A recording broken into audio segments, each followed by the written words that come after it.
janma karma me divyam jo vetti tattataha tatra deham punarjanma naiti mameti kaunteya. Lord Kṛṣṇa says that the process of my birth and the process of my activities, they are all transcendental. And anyone who can understand the transcendental activities, appearance, disappearance of the Supreme Personality of Godhead, then the result is that tatta deham punarjanma naiti mameti kaunteya. The result is that anyone who understands these transcendental activities of the Supreme Lord, tattata, in truth, the result is that he becomes a liberated person. Takta deham. Takta means by quitting, by giving up this present material body, he at once is transferred to the spiritual world. Takta deham punarjanma naiti. He does not require to come back here in this material world to have this material body. He at once develops his own spiritual body, just like Kṛṣṇa. This is the process. Simply by understanding the transcendental activities and the appearance and disappearance, he becomes fully spiritualized. And the result is that he at once, he does not get, the spiritual body is already existing. I am spirit. I have got my spiritual body. But that body is now covered by this matter. So, by understanding the transcendental activities of Sri Kṛṣṇa, by Sri Kṛṣṇa consciousness, one can become liberated. And what is the result of that liberation? That is also spoken in the 8th chapter of Bhagavad-gītā. The Lord says, Mam upeta kaunteya. My dear Arjuna, Kaunteya, son of Kunti, please note it, that Mam upeta, anyone who comes to me, Mam upeta kaunteya, duḥkhālayam aśāśvatam nāpnuvanti, that he does not come again to this material world, which is duḥkhālayam. Duḥkhālayam, a place of misery. This material world is certified by the Supreme Personality of Godhead as the place of misery. Now, if this place is made for that purpose, just to give us miseries only, how can it be a place of happiness? The place is meant for that purpose. Kṛṣṇa says that somebody, anybody who comes back to me, he hasn't got to come back again to this place of misery. Tattādeham punarjanmanaiti mameti. And again he says, Mam upeta kaunteya duḥkhālayam aśāśvatam this place is full of miseries. We are deluded, illusion. We are accepting this place as permanent settlement. We are making plans, so many plans to make a permanent settlement. But the Lord says, it is not only full of misery, aśāśvatam, you cannot remain here permanently. However, make your plan to live here permanently. You cannot live here. You have to give up. You can spoil your energy for making this material world very comfortable. Or you may live for some years very comfortably, but cruel death will come and snatch you from all comfortable position and put you into another position which is beyond your control. You cannot say that I have made my position very secure and very comfortable with great endeavor by advancement of economic development, by advancement of material science.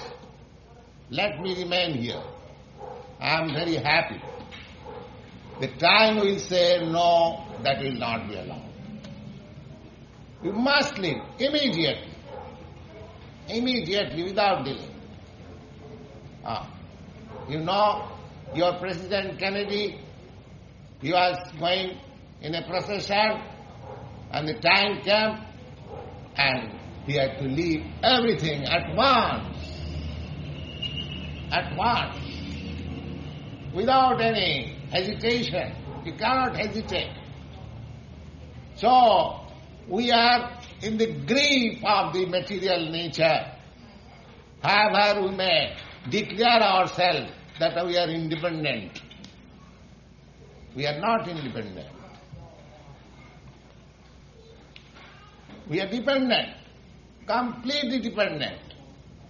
We may foolishly mislead ourselves by the sense of independence. No, we are not independent. We are completely under the control of the material nature. The material nature is so strong that it is very difficult to get out of the entanglement. But there is a way. That is also said in the Bhagavad-gītā. Māmeva prapaddante, māyā tarantite.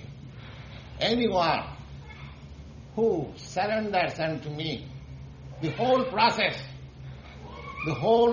of material activities, material nature is going on under this principle that we are required to go back to the eternal world to get our eternal life and eternal blissful knowledge.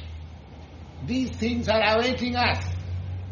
But if we do not try, do not endeavor for attaining that sublime position and spoil our deserved energy in making an adjustment of this temporary material world, that is our foolishness.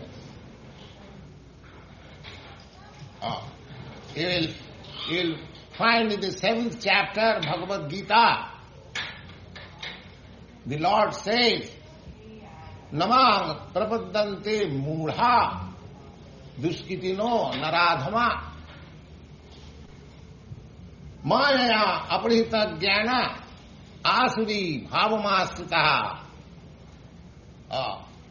Lord says that there are persons who are duṣkritina miscreants, mūಢā, foolish, duṣkritina mūಢā, and naradhama, and the lowest of the humankind. and māyā apurita jnana, and they have been plundered of their real knowledge by the stringent laws of material nature. Such people do not come unto me. So these things are, if we study Bhagavad-gītā, we have to take it, Bhagavad-gītā, as it is. We cannot give our own interpretation just to suit our purpose. This thing already been explained in this 4th chapter, that it is understood by the parampara system, by the disciplic succession. So we have to take up this knowledge from the disciplic succession. And this Bhagavad-gītā was spoken some millions of years before to the sun god. That is also stated. And the sun god instructed this Bhagavad-gītā again to Manu to Ikkaku, and in this way this is coming by disciplic succession. But during the time of Kurukshetra war, that great philosophy of yoga system of Bhagavad-gītā was lost, and therefore Lord Kṛṣṇa again said to Arjuna. Therefore, if we want to understand Bhagavad-gītā, then we have to understand as Arjuna understood it. That is the process. So here the Lord said that janma karma me divyam, my appearance and disappearance. Mark this word, appearance and disappearance. Birth and death is not applicable to law. Birth and death is applicable to this material body. The material body has its birth, and the material body has its death, dissolution. But the spiritual body is eternal. It has neither death nor birth. Therefore, the spiritual body, the exact language to be used, appearance and disappearance. I have several times spoken in this meeting, just like the sun. The sun disappear and appear. For the sun, there is no question of birth and death, because sun is eternal. So anything eternal, when the Lord comes, it is just like the sun appears and sun disappears. It does not mean because we do not see Kṛṣṇa just now in our presence. Of course, in transcendental sense, when we acquire that transcendental sense, we see Kṛṣṇa through this Bhagavad-gītā. The Bhagavad-gītā is Kṛṣṇa. It's not, Bhagavad-gītā is not different from Kṛṣṇa. That is the sense of absolute knowledge. In the absolute world, there is no difference between the person and the words. Just like this tape recorder, it is being recorded. My words or my songs are being recorded. But they are different. They from me. This is dual, the world of duality. But at the absolute world, there is no such difference. Just like you are chanting, Hare Kṛṣṇa, Krishna Krishna, Hare Hare. This name Kṛṣṇa and the personality Kṛṣṇa is the same. It is the same. Hare Kṛṣṇa means when I hear the sound, the transcendental sound vibration, Kṛṣṇa, that means Kṛṣṇa is on my tongue, on my ear. Therefore, if we chant this vibration of transcendental sound with devotion and with attention, that is the highest type of meditation and yoga. And very easy. The process is that you chant Hare Kṛṣṇa and exactly the same sound is here. So your mind is concentrated on this Kṛṣṇa, and Kṛṣṇa is not different. This sound Kṛṣṇa is not different from person Kṛṣṇa. Therefore, when we chant Hare Kṛṣṇa, Kṛṣṇa Krishna, Hare Hare, Hare Rama, Rama Rama, Hare Hare, it is as good as Kṛṣṇa. Therefore it is stated here that mind, appearance, disappearance and activity and glories, they are divyam. Divyam means transcendental. They do not belong to this world of duality. This world is of duality. But transcendental means that it is above this dualism. It is the absolute one. So anyone who understands this fact, that Kṛṣṇa is not different from the sound Kṛṣṇa. Kṛṣṇa is not different from this Bhagavad-gītā. Kṛṣṇa is not different from anything which is connected with Kṛṣṇa. These things have to be understood. The whole world is the representation of the energy that we learn in the 7th chapter, is the manifestation of the energy of Kṛṣṇa. And it has been described, there are two kinds of energies, the lower energy and the higher energy. And the higher energy is the living entities, just like we are.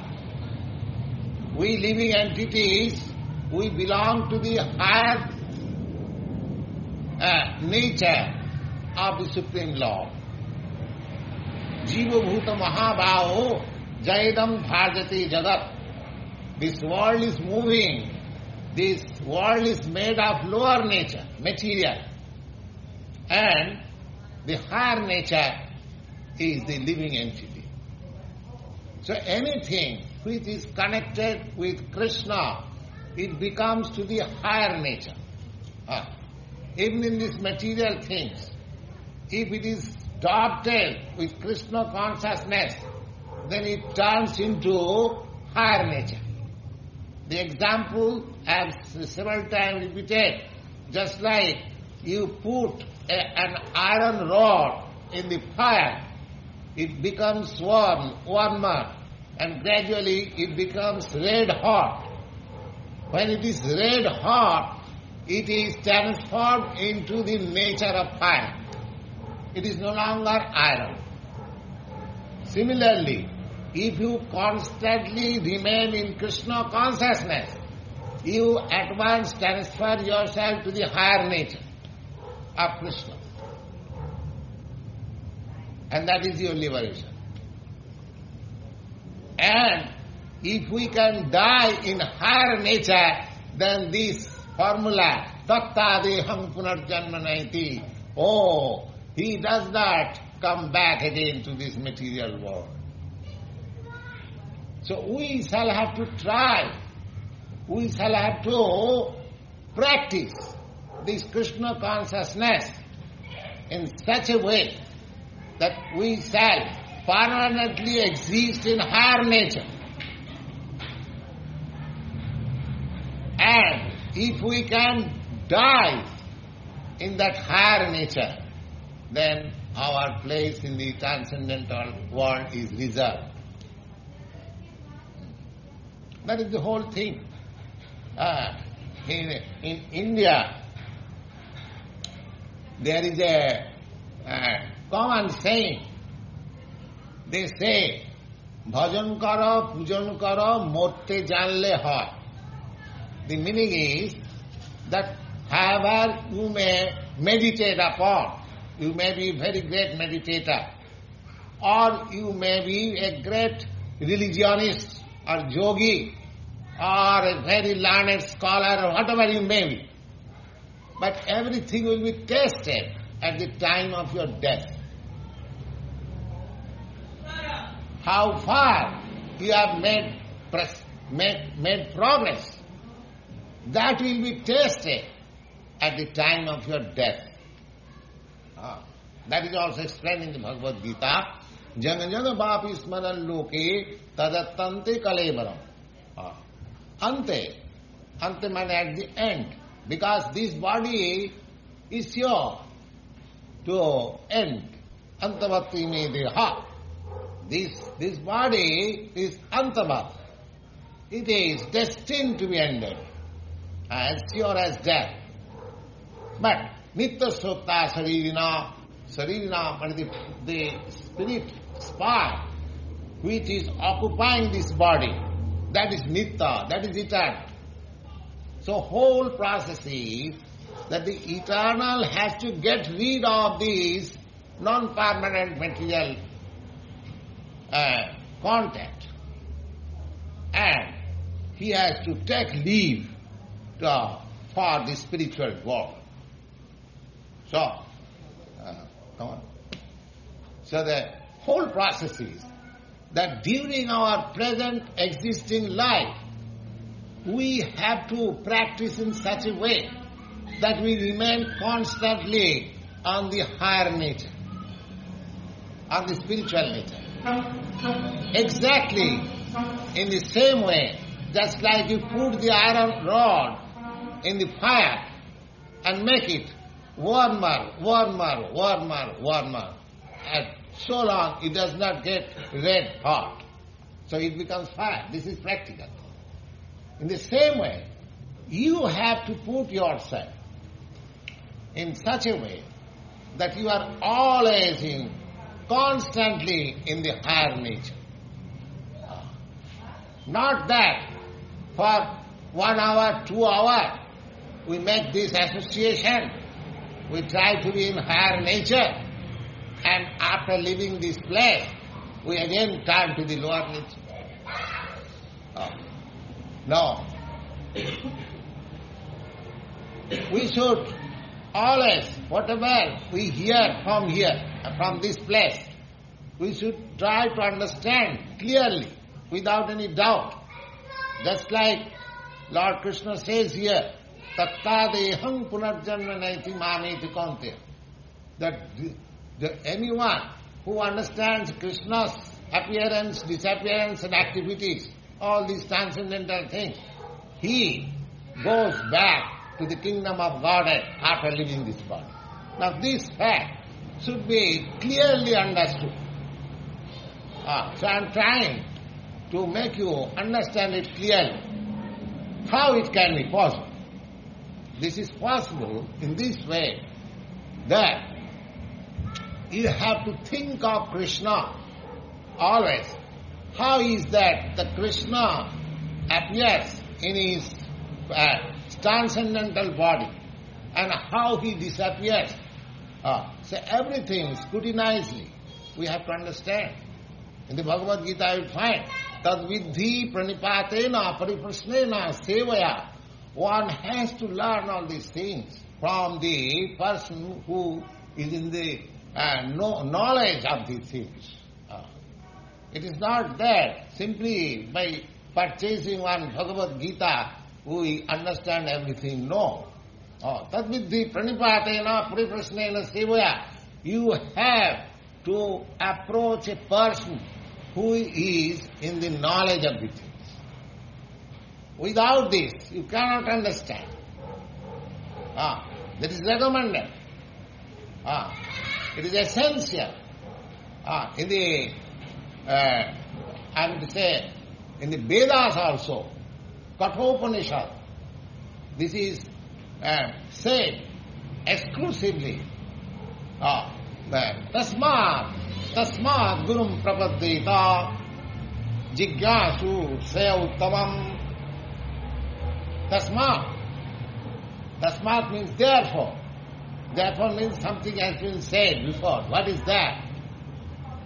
Tasmat gurum prapaddeta jigyasu saya uttamam. As soon as we began to ask about the higher nature, that propensity should be awakened. In the lower nature, we are busy in the matter of eating, sleeping, defending and sense gratification. So we should not be satisfied simply remaining in the lower nature. The human life is made for developing the higher nature. The Vedanta Sutra therefore says, Athāta Brahma Jigyāsa. Now you have got the developed consciousness of human body. Now, this is the time for asking about the Supreme Brahma.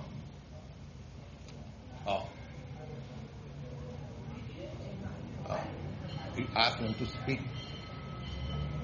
slowly. Please speak slowly. To go there. So this higher nature has to be developed. This association, this transcendental association is meant for developing that higher nature. Higher nature. We must understand that higher nature, that as it is recommended in the Vedas, that tadvijnanatham sa gurumeva vigatset samitpani srotriyam brahmanishtam. And again in the Srimad Bhagavad also it is said that tasmat gurum prapaddeta jigyasu swaya uttamam. In all the scriptures this is said. Without approaching a person who can teach you of the higher nature, you cannot develop. It is not possible to acquire. You have got the higher nature, but to invoke that higher nature, it requires the assistance of a person who is in the higher nature. That is recommended. If somebody says that I don't require any help of any spiritual master, that is wrong. That is wrong. You will find all the great persons, so far our Vedic culture is concerned, great learned scholars, just like Shankaracharya. Perhaps you have heard the name of Shankaracharya, Ramanujacharya, Madhyacharya, Nimbarka, Lord Chaitanya.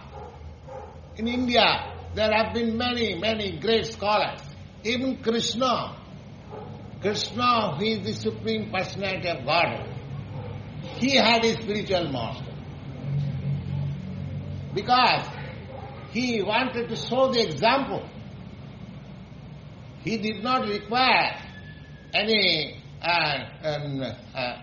circumstances to acquire knowledge from any other. But because he was playing just like a human being, so he set the example that he accepted a spiritual master. There are instances. So similarly, Lord Chaitanya also, he accepted a spiritual master. Shankaracharya accepted a spiritual master. That is the system. Evam parampara prapta nyonga rajasaya vidu. The disciplic succession must be accepted. Just like we are trying to understand from Kṛṣṇa, Arjuna is trying to understand. Arjuna also said to Kṛṣṇa, Shishasteham sadhimam prapannam. Just I am surrendering unto you. Accept me as your disciple. Shishya. Shishya means disciple. Shishya, this is a grammatical word, sasdhatu.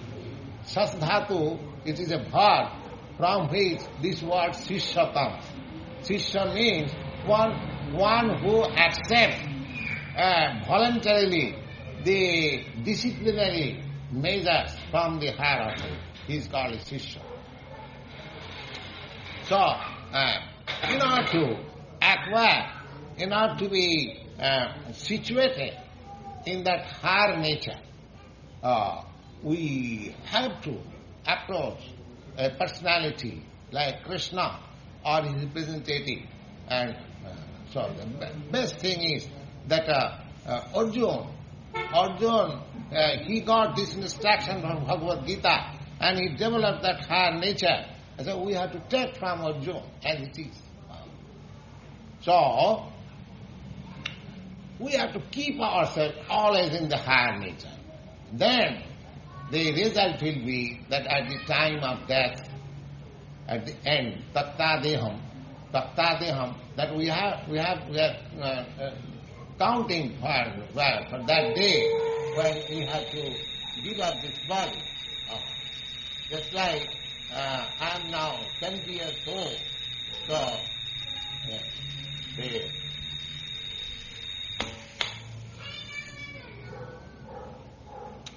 I am now 70 years old, so my days are counted. So I have to give up this body. The warning is already there. So we have to prepare ourselves. Just like when going some outer station from New York to California, if you wanted to go, you have to make your preparation, say fortnight before, reserving the seat and making all arrangements. Similarly, we must know that we have to leave this body and we must prepare for that.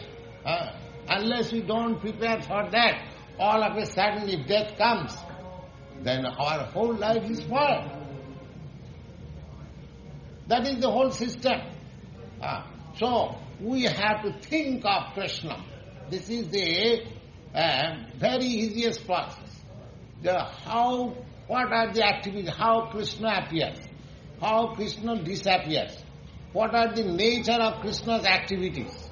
So we must try to understand these things. The janma karma me divyam, jo janati tattvata.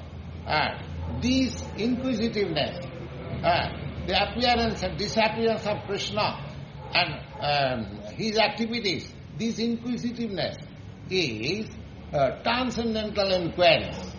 So, we must know it from persons who are in the knowledge, and that way we shall be able to put ourselves constantly in Kṛṣṇa consciousness, and the result will be that tattādeham, by quitting this body, we shall be at once transferred to the transcendental world.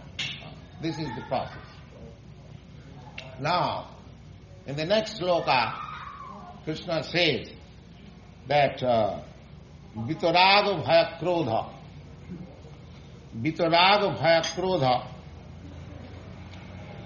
manmaya mam upasthita bahavo jnana tapasa bhuta mad bhavamagata. Kṛṣṇa says that Arjuna, in the past there were many sages who vitaraga bhaya krodha, after surpassing 3 stages of existence, when they came to Kṛṣṇa consciousness, they were liberated. Vitaraga bhaya krodha. Now, what is this raga bhaya krodha? Raga means attachment. And vitaraga bhaya. Bhaya means fear. And krodha means anger. So, these 3 stages are there in our life. And what are these? Raga, attachment, in the lowest stage of our life, when we do not know what I am, I consider this body myself, this deluded conception of life, that I am this body.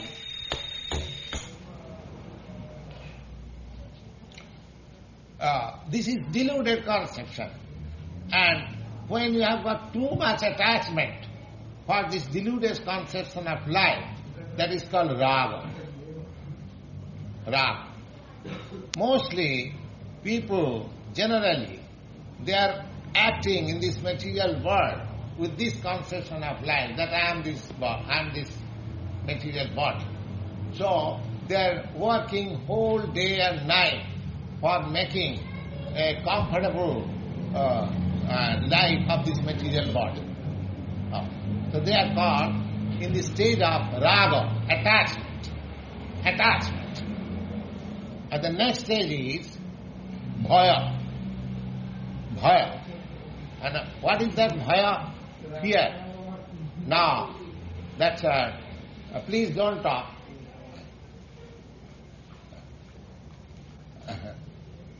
Bhaya means that there are persons, transcendentalists, who are culturing a transcendental knowledge, but they are very much afraid of conceiving that there is another world which is spiritual world, and that is also similar like this world, and the personality of Godhead is there, and we have to go there, and we have to live as a servitor. So we carry the ideas of this world to that world. Therefore, we are afraid. There are many transcendentalists who like the impersonal conception of the Supreme Truth. As soon as personal conception of the Supreme Truth is presented there, they are afraid of, it is something material, it is not real. This is called bhaya. But actually it is not that. Actually, this material world is described in the Bhagavad-gītā as the perverted reflection of the actual spiritual world. You find in the 15th chapter that this material world is described as the aborted tree whose root is upwards and the branches are downwards.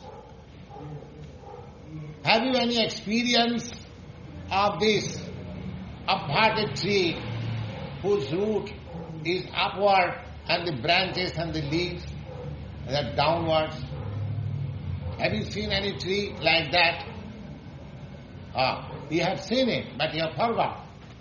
You have seen, when you see a tree on the bank of a river or bank of a reservoir of water, you will find the reflection of the tree, just the opposite number.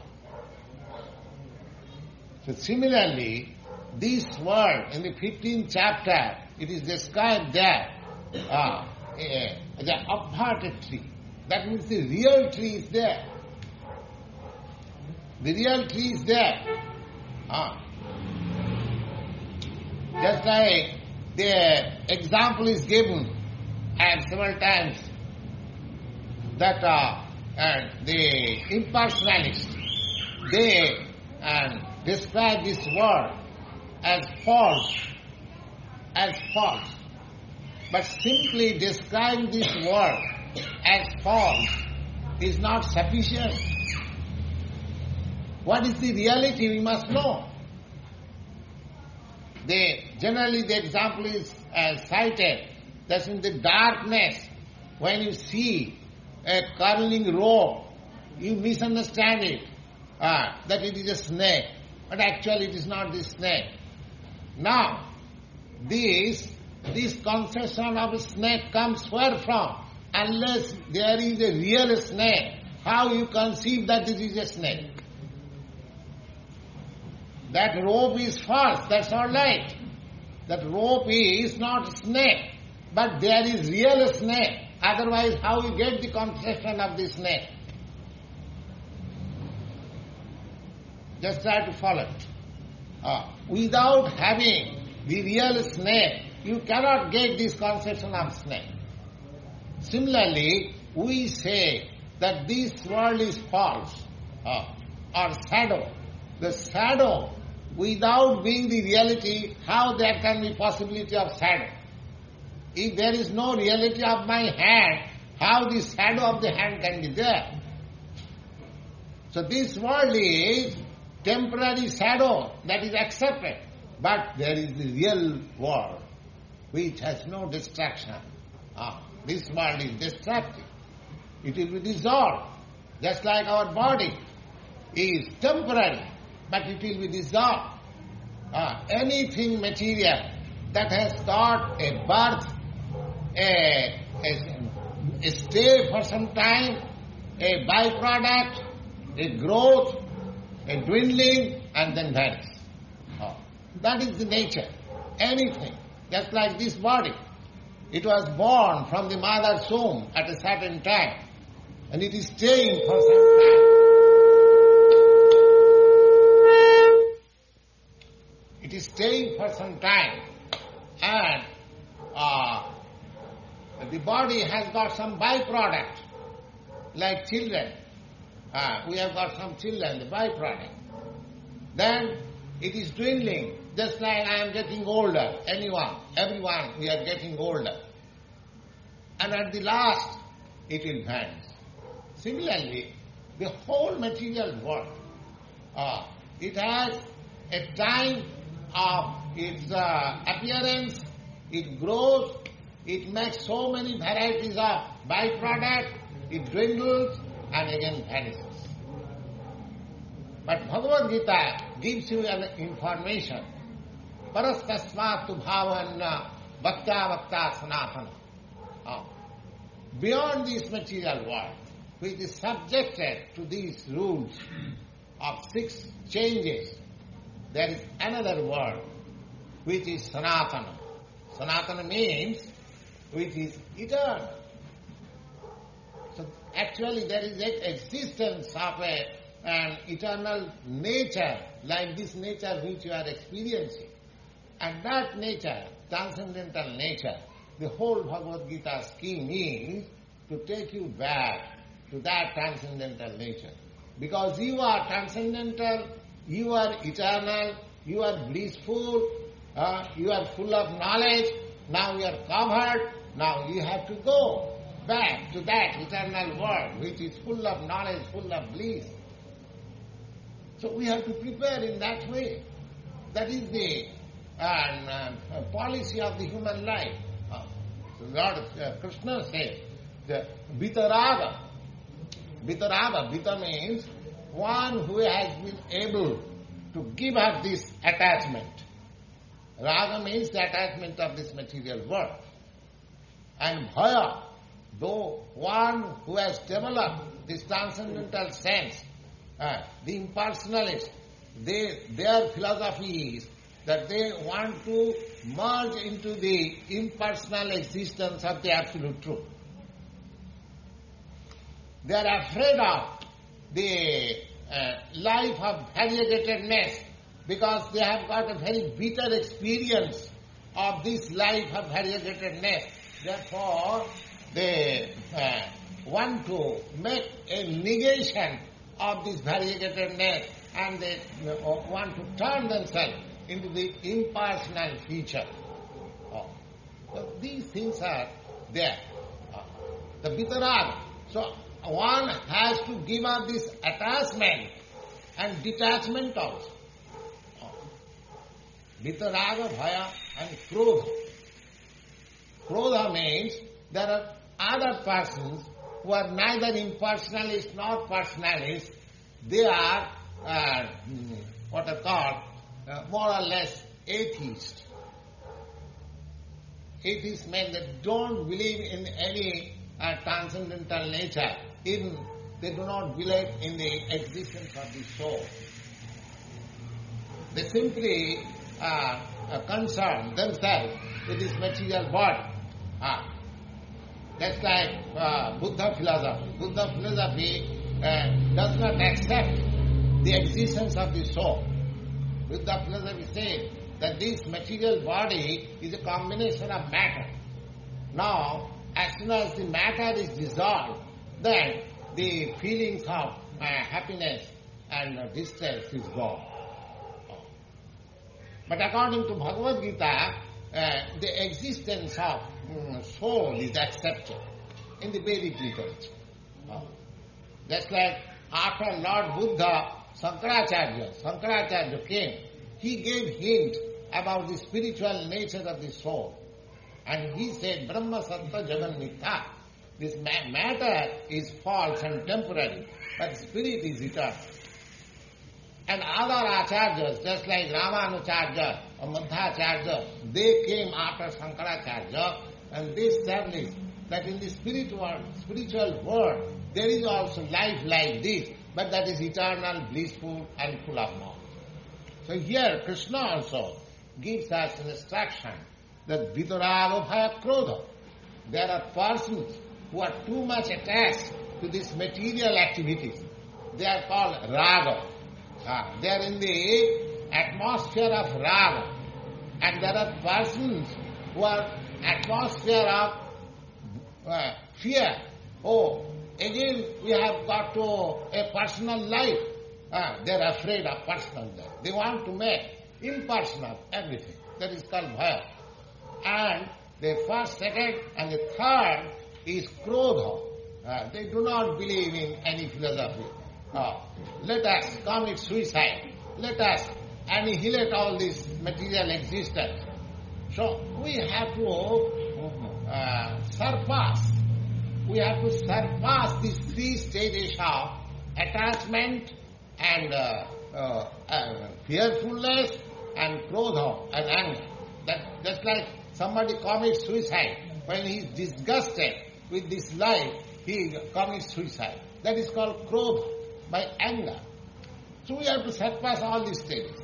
The Lord Kṛṣṇa says, Vitaraga Bhaya Krodha. After surpassing these three stages of life, Vitaraga Bhaya Krodha, Manmaya Mam Upasita.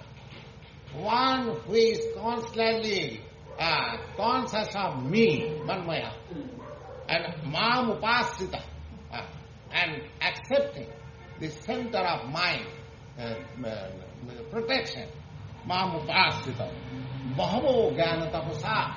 There are many sages who, by culture of knowledge and penance, Bahavo Jnana Puta, are purified by that process. Madhbhava Magata, they attain my superior nature. My superior nature.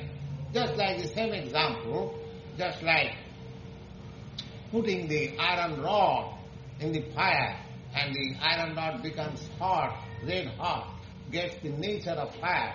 Similarly, if we constantly in Kṛṣṇa consciousness, being transcendental to these stages of bhaya, fear and attachment and krodha, anger, if we put ourselves completely under Kṛṣṇa consciousness, then it is very easy to attain the superior nature of Kṛṣṇa. That is the formula given here, that superior, how to attain that superior nature. Vitaraga Bhaya Krodha Manmaya Mam Upasita. Mam Upasita. That is the main thing. One has to take shelter of Kṛṣṇa. Mami vaja prapadanti. This very thing. Everywhere you will find this Bhagavad-gītā, that Kṛṣṇa is stressing on his personal feature.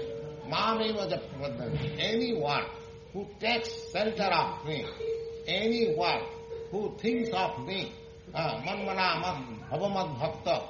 So these things are there. Simply we have to take up this thing, Kṛṣṇa. Then everything, the whole solution is there.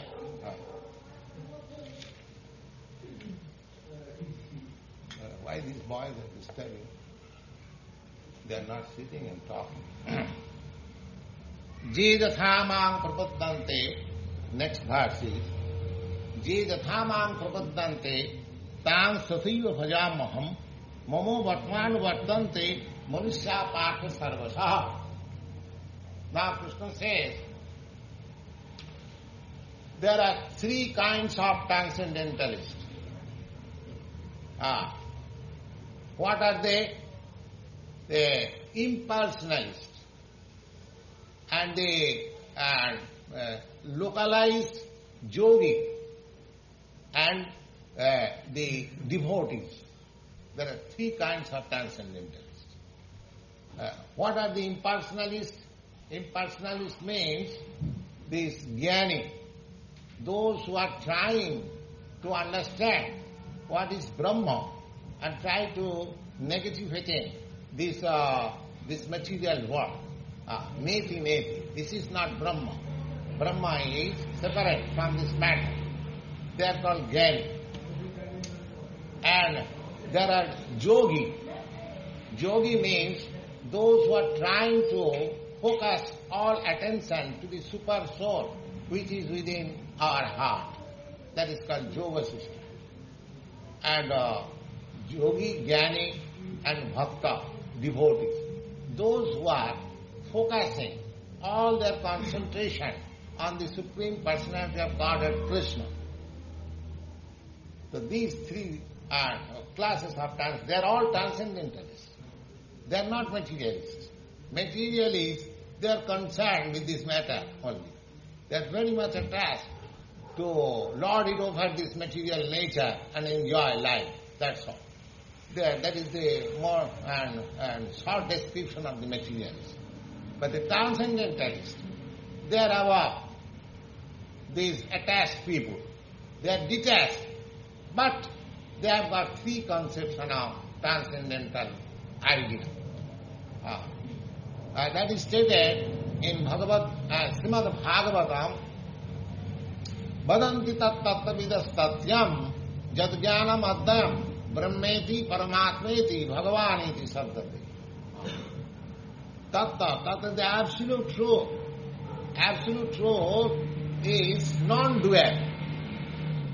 And that absolute truth is experienced in three ways. What are they? Brahma, the all-pervading impersonal feature, Brahma. And Brahmeti, Paramatmeti. Paramatmeti means the super soul. Brahmeti, Paramatmeti, and Bhagavaniti. Bhagavaniti means the personality of God. Now, these three conceptions of life have been analyzed in various places, and I will give you a short description. Just like the sun, you see the sun every morning. What do you see? You see the sunshine. One feature is the sunshine. Another feature is the sun disk. And another feature is, if you are able to go into the sun planet, you see something else. That we have no experience.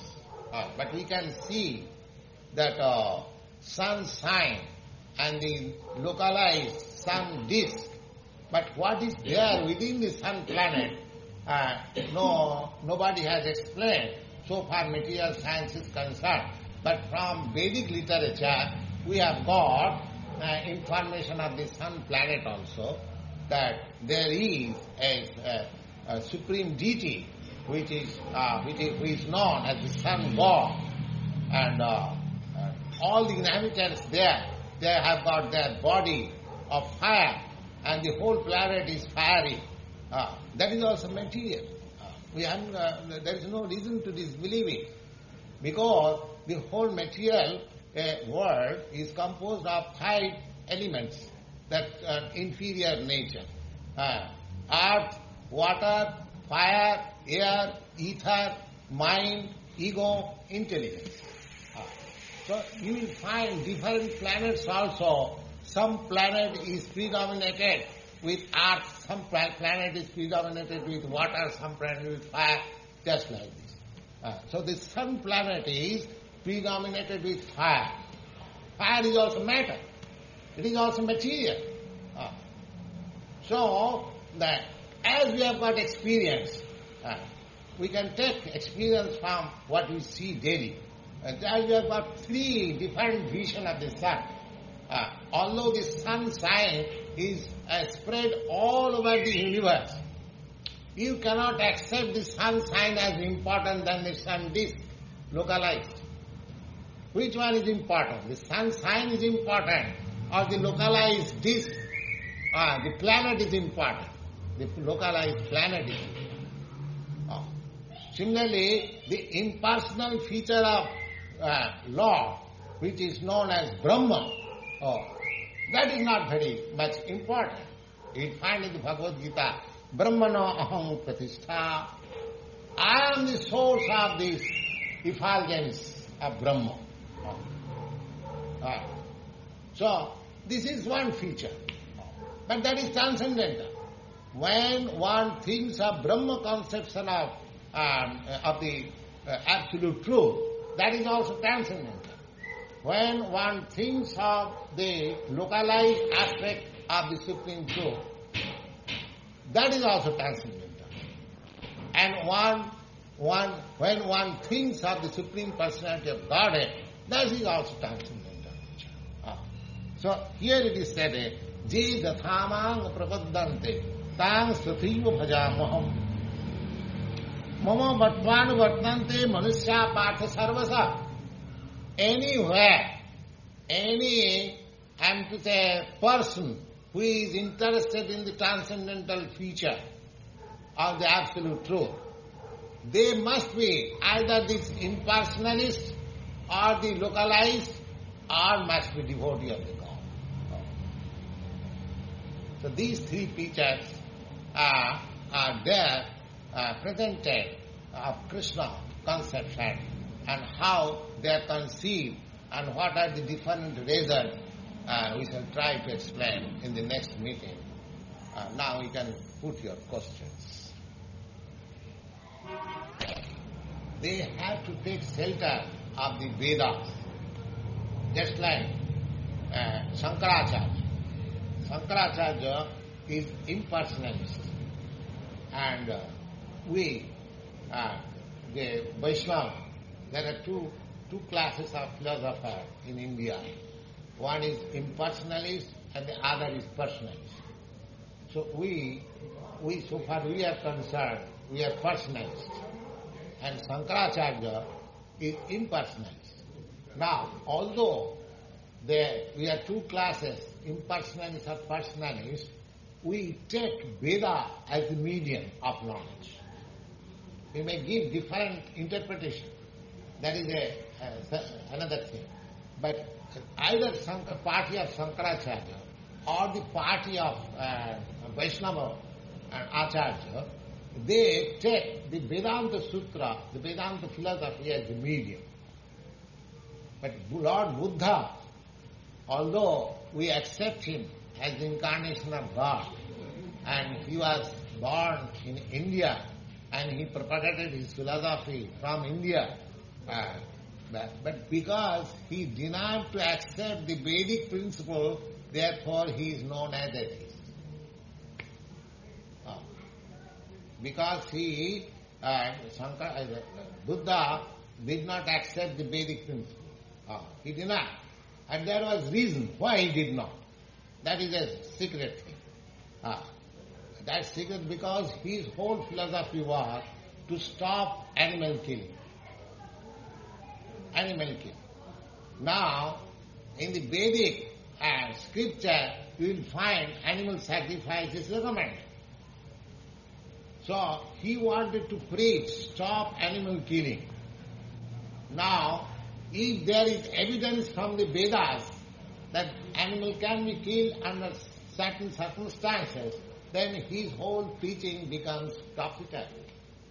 Then he was obliged to deny the authority of the Vedas. And because he did not accept the authority of the Vedas, the Vedantists and the followers of Vedas, they call the Buddhist philosophy as atheistic. This is the explanation. So, one is accepted as atheist who does not believe in the tenets of the Vedas. That is the sum and substance of atheism. It may be sound philosophy or whatever it may be, but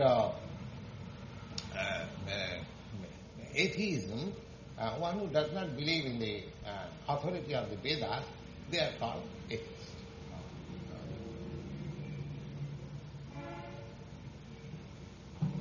What would you say is completion of all becoming for matter for a human being, and specifically for a human being and matter in general? There is any such thing as completion of all becoming. Matter? This. I say, what is the completion of all becoming, final goal for a human being and for matter in general? Yes. And what happens to matter when, say, part of it that is, so to say, spiritual attains realization? What it Yes, this is explained in Bhagavad-gītā in the 7th chapter. Matter is described as the lower nature of the Supreme Lord.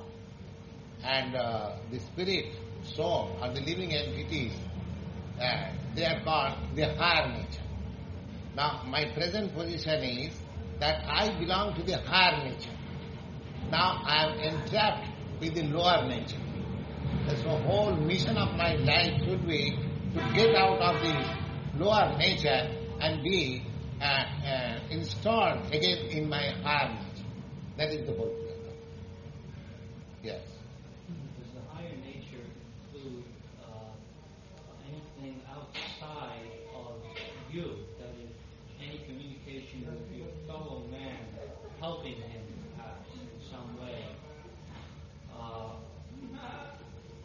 That is, perhaps some way alleviating his material suffering. If he is suffering materially, is there anything that Kṛṣṇa, in my reading of the Bhagavad-gītā, I haven't seen where Kṛṣṇa deals with the social aspect of man, helping the man who's starving, say, to overcome his suffering, or providing his material needs. Yes. Rather, the emphasis is away from the material. This is material nature, of course. But one thing is that if you want to help a person, your aim should be to help a person for the ultimate goal. Just like, I will give you an example, that a physician is treating a patient. He is also engaged in giving some assistance to the suffering man. Now, he treats the root of the disease. Now, the patient says, the doctor, I have got very much headache today. Doctor, yes, all right, I shall see. He says, I have got a great pain in here. Now, the doctor sees that these are the symptoms of his main disease.